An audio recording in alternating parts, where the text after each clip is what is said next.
Solución iónica y molecular. Decimos disolución molecular cuando cada partícula del soluto, es decir, la sustancia que se encuentra en menor proporción en la mezcla, es una molécula. Por ejemplo, si tenemos un terrón de azúcar y lo disolvemos en agua, este se disuelve en forma tal que cada molécula de azúcar se dispersa entre las moléculas del disolvente, en este caso el agua. Tener en cuenta que la molécula de azúcar no se disocia, de allí el nombre de disolución molecular. Se trata de una disolución iónica cuando las moléculas de soluto se disocian en sus iones respectivos. Por ejemplo, imaginemos el cloruro de sodio, llamado también sal común. Al disolverlo en agua, esta se disuelve disociándose la molécula en iones cloruro y iones sodio. Por ejemplo, en la siguiente reacción, tenemos cloruro de sodio, al disolverlo en agua obtendremos los iones mencionados. De allí el nombre de disolución iónica. A continuación veremos el documental completo.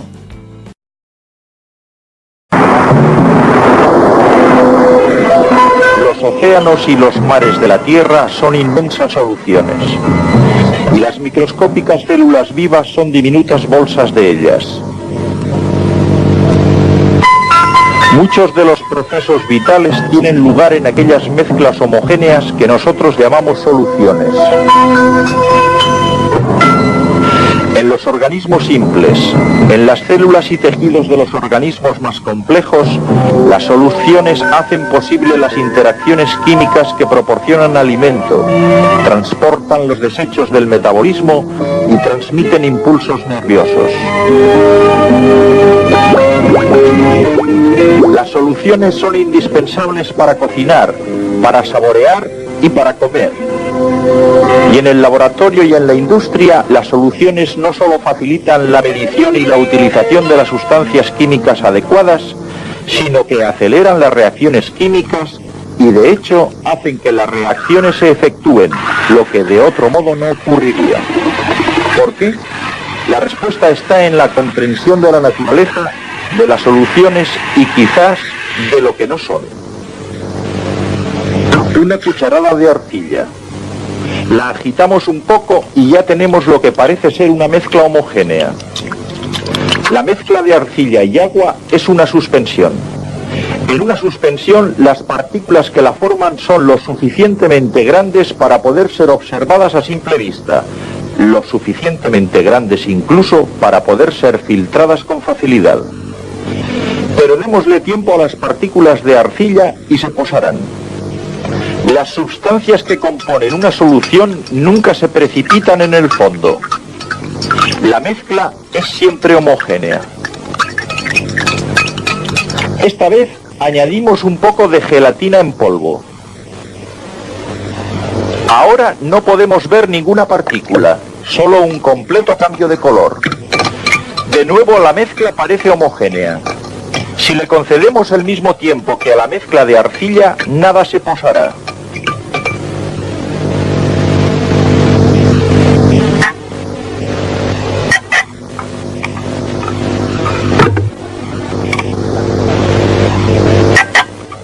Naturalmente, la gelatina misma puede asentarse, pero observemos cuál es el efecto cuando hacemos brillar una luz a través de la gelatina. Podemos ver la luz como un rayo, puesto que las partículas de la gelatina son lo suficientemente grandes como para reflejar y difundir algunas de las ondas luminosas, aun cuando las partículas no son lo suficientemente grandes como para que podamos verlas. Estas partículas de la gelatina son las causantes de este efecto Tyndall, pero esto nunca ocurre en una solución. Un rayo de luz no es dispersado en una solución. La mezcla de gelatina y agua es un coloide. Pero si tomamos un vaso de precipitados con agua y esta vez una cucharada de sal común de mesa y las mezclamos, esta vez lo que obtenemos es una verdadera solución. Una mezcla homogénea de sustancias de tamaño molecular o menor. Esto es una solución de un sólido en un líquido.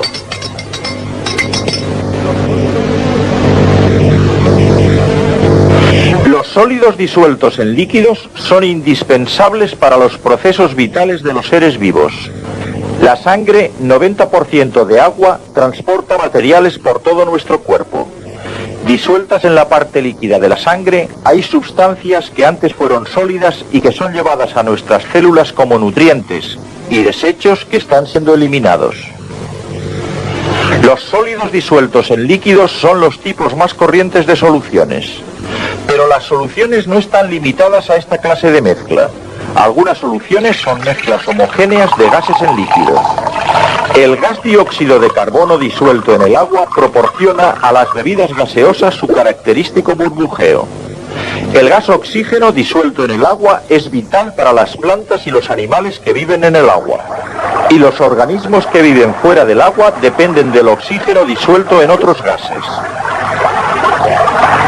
Esta mezcla que nosotros llamamos aire es una solución de gases en gases.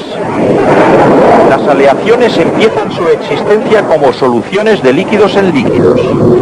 El acero, por ejemplo, está formado por una solución de varios metales fundidos, como el manganeso, el vanadio y el tungsteno, disueltos en hierro.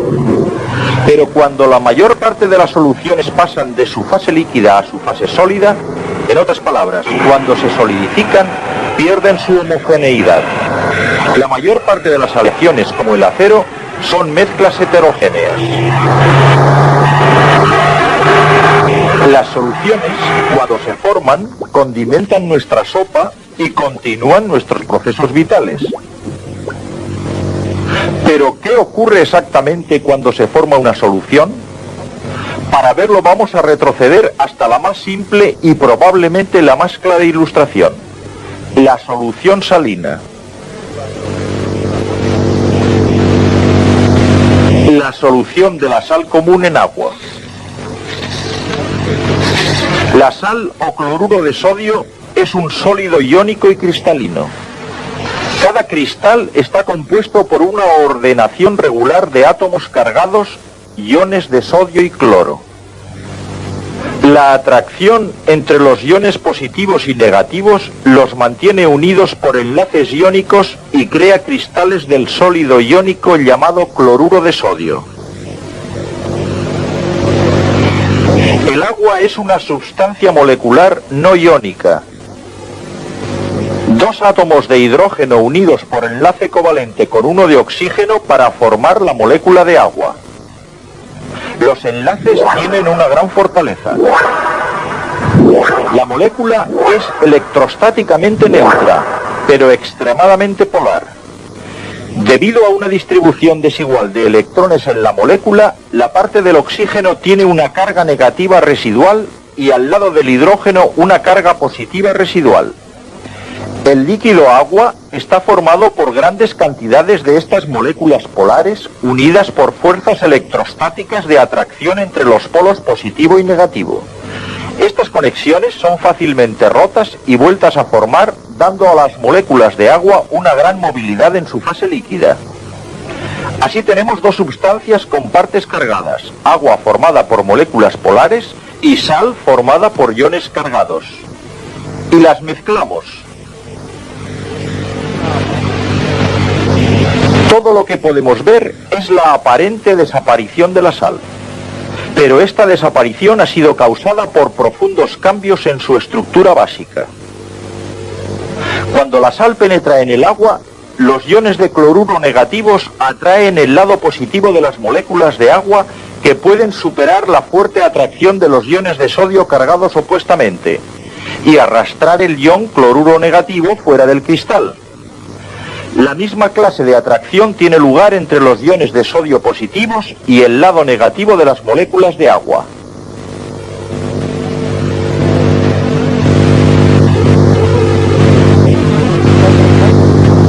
De este modo, los iones de nuestro cristal de sal se disocian. A su tiempo, si la sal se disuelve completamente, cada ion llega a rodearse por un gran número de moléculas de agua. Esto se llama hidratación.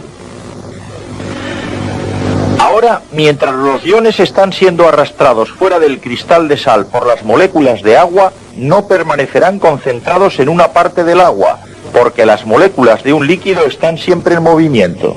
Cuando miramos a través del microscopio las diminutas partículas suspendidas en un líquido, vemos que tienen un movimiento de zigzag. Esto se llama movimiento browniano. Las partículas en realidad están siendo golpeadas por las moléculas de agua en un movimiento constante, irregular y rápido. No podemos ver las moléculas, pero podemos ver el resultado de las colisiones. Las moléculas de todos los fluidos se mueven de esta manera. Por consiguiente, este movimiento de las moléculas de agua dispersa los iones de sodio y de cloruro por todo el agua. Los cristales de azúcar se disuelven también en el agua, pero el azúcar es una sustancia molecular no iónica. Por esto, cuando los cristales de azúcar se rompen, todas las moléculas de la sustancia se dispersan. Así que ahora, con la dispersión de moléculas o iones por todo el agua, tenemos una solución. Y ahora necesitamos alguna terminología con la que trabajar. La sal, la sustancia que se disuelve, se llama soluto. La sustancia que causa la disolución es el disolvente. Cuando un sólido se disuelve en un líquido, el líquido es el disolvente. En otra clase de soluciones, el disolvente es la sustancia más abundante. En el aire, el nitrógeno es el disolvente y el oxígeno, el argón, el vapor de agua y otros gases son los solutos. El agua es el soluto en las fricciones de alcohol y el disolvente en nuestra solución salina. El agua es en realidad el disolvente más común y el más importante. En todos los seres vivos, el agua es el medio de transporte para las sustancias disueltas que mantienen la vida en un organismo. Puesto que los materiales que el agua transporta son de tamaño molecular o menor, pueden pasar a través de las membranas que mantienen en su lugar a las constituyentes de mayor tamaño de las células. Sustancias alimenticias importantes como la glucosa y los aminoácidos son transportados a través de los organismos vivientes en sus formas moleculares y pasan al interior de las células donde reaccionan lentamente con el oxígeno y otras sustancias. Ahora más terminología. Observemos los términos añadidos a estas descripciones químicas. Algunas de las soluciones son diluidas, otras son muy diluidas y algunas son concentradas. Estos términos nos dicen de forma muy general algo sobre las cantidades relativas de soluto y disolvente. Por ejemplo, el ácido sulfúrico concentrado es 96% H2SO4 en peso y 4% de agua. El ácido clorhídrico concentrado es solo un 36% de cloruro de hidrógeno y un 64% de agua. El término concentrado significa sencillamente que es una relativamente gran cantidad de ácido. Todo lo que significa diluido generalmente es que hay menos soluto que en una solución concentrada. Una solución muy diluida es casi un disolvente puro con solo una pequeña cantidad de soluto. Una forma de hablar con mayor precisión sobre la concentración de una solución es utilizando el concepto de molaridad. Por definición, un mol de cualquier sustancia contiene el mismo número de unidades de aquella sustancia. 6,02 por 10 elevado a 23. En un mol de carbono, el número de átomos es de 6,02 por 10 elevado a 23. En un mol de gas de dióxido de carbono, el número de moléculas es de 6,02 por 10 elevado a 23. Un mol de cloruro de sodio contiene 6,02 por 10 elevado a 23 iones de sodio y el mismo número de iones de cloro. La concentración molar puede ser usada como base para comparar soluciones. Los moles de soluto por litro de solución indican la molaridad de una solución. Cuanto mayor sea la molaridad, más concentrada es una solución, ya que contiene más partículas de soluto por unidad de volumen. Cuantas más partículas de soluto haya en una reacción, más reacciones individuales pueden ocurrir en el mismo volumen. Son estas partículas del soluto las que también afectan a las propiedades del disolvente. El agua, por ejemplo, se hiela a 0 grados centígrados. Cuando las moléculas de agua pierden energía, se organizan dentro de una estructura cristalina ordenada, el hielo. Pero las partículas que forman una solución interfieren en este proceso de cristalización. El efecto es que la solución se congela a una temperatura inferior que la de congelación del disolvente. Un soluto sólido como la sal tiene el efecto opuesto sobre el punto de ebullición de un disolvente. Esto es agua pura y esta es una solución salina.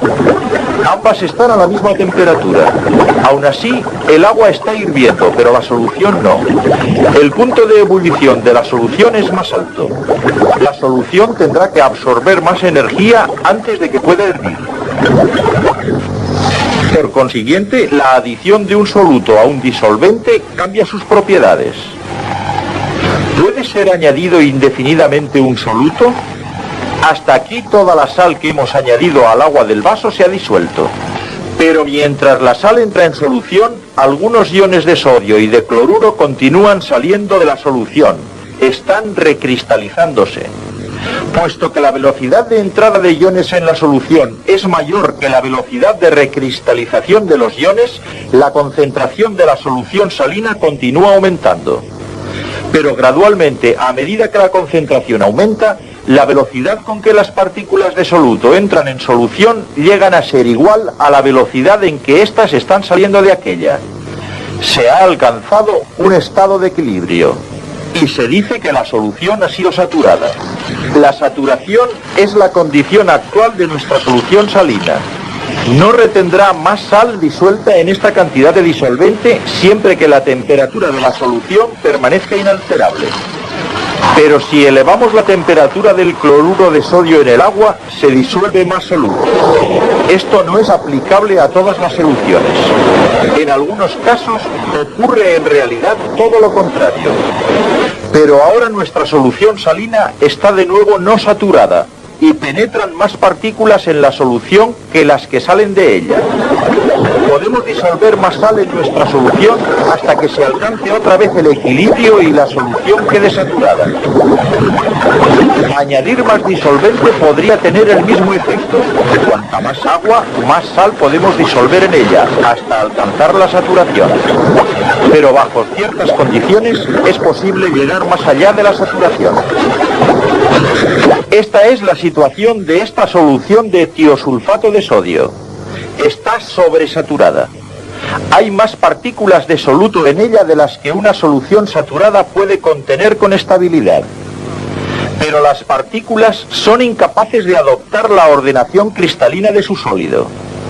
Necesitan algunas partículas, incluso una mota de polvo, para empezar a cristalizar, pero no hay ninguna. Ahora observemos. Un diminuto cristal del soluto proporciona una especie de cebador para empezar la cristalización. El exceso de soluto puede cristalizar y la solución puede volver a un equilibrio saturado. Esta no es la forma en que normalmente un soluto precipita en las soluciones. Si reducimos la cantidad de agua de nuestra solución salina permitiendo que ésta se evapore, la solución puede retener cada vez menos soluto hasta que finalmente llega a saturarse.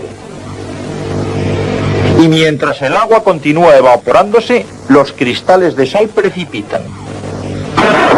Frecuentemente, la naturaleza opera de la misma manera. Esto es sal en una gran mina subterránea, dejada tras de sí por un mar prehistórico que se secó.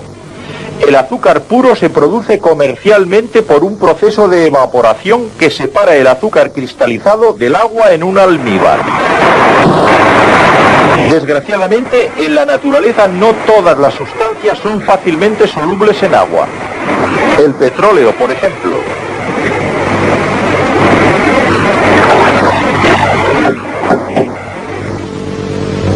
El petróleo no se disuelve en el agua.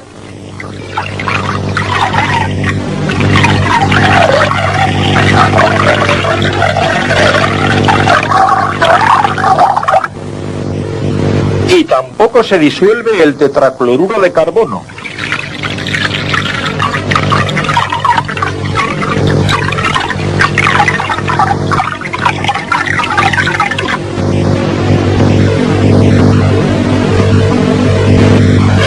Y el petróleo se disuelve fácilmente en tetracloruro de carbono.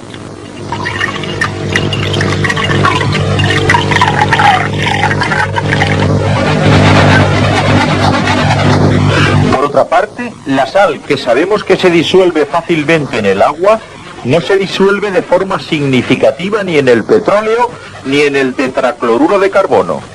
He aquí por qué. Recordemos que el agua es una molécula polar con un lado positivo y otro lado negativo. La sal es un electrolito, un sólido formado por iones positivos y negativos. La sal se disuelve por la atracción entre los iones de sal y las moléculas del agua. La sal, en realidad, arrastra las moléculas de agua lejos una de otra, mientras que el agua está arrastrando la sal. Aunque el petróleo es una sustancia molecular como el agua, no es polar. El agua atrae otras moléculas de agua mucho más fuertemente de lo que atrae las moléculas de petróleo. Si una molécula de petróleo se sitúa entre dos moléculas de agua, las moléculas de agua retroceden juntándose otra vez y separando el petróleo. Así, el petróleo no se disuelve de una forma significativa en el agua. Pero el tetracloruro de carbono, como el petróleo, es una sustancia no polar.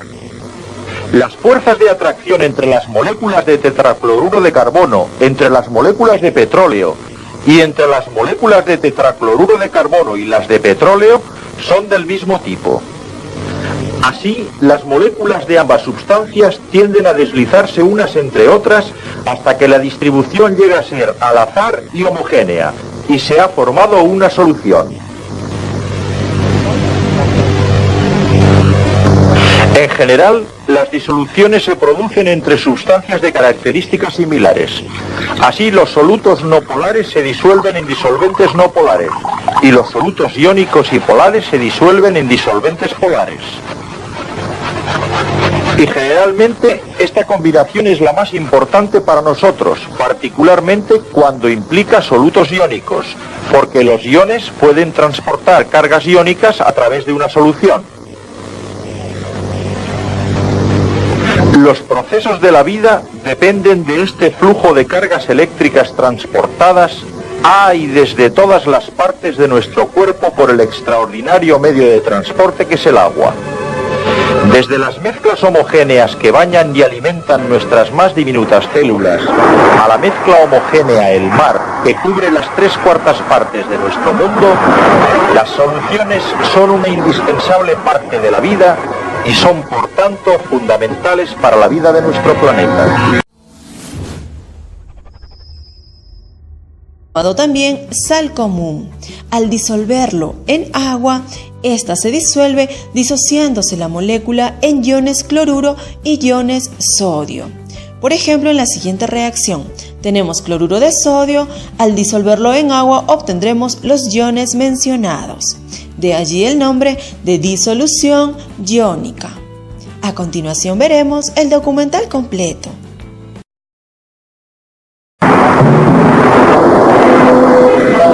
Los océanos y los mares de la Tierra son inmensas soluciones, y las microscópicas células vivas son diminutas bolsas de ellas. Muchos de los procesos vitales tienen lugar en aquellas mezclas homogéneas que nosotros llamamos soluciones. En los organismos simples, en las células y tejidos de los organismos más complejos, las soluciones hacen posible las interacciones químicas que proporcionan alimento, transportan los desechos del metabolismo y transmiten impulsos nerviosos. Las soluciones son indispensables para cocinar, para saborear y para comer. Y en el laboratorio y en la industria, las soluciones no solo facilitan... El azúcar se dispersa entre las moléculas del disolvente, en este caso el agua. Tener en cuenta que la molécula de azúcar no se disocia. de allí el nombre de disolución molecular. Se trata de una disolución iónica cuando las moléculas de soluto se disocian en sus iones respectivos. Por ejemplo, imaginemos el cloruro de sodio, llamado solución iónica y molecular. Decimos disolución molecular cuando cada partícula del soluto, es decir, la sustancia que se encuentra en menor proporción en la mezcla, es una molécula. Por ejemplo, si tenemos un terrón de azúcar y lo disolvemos en agua, este se disuelve en forma tal que cada molécula de azúcar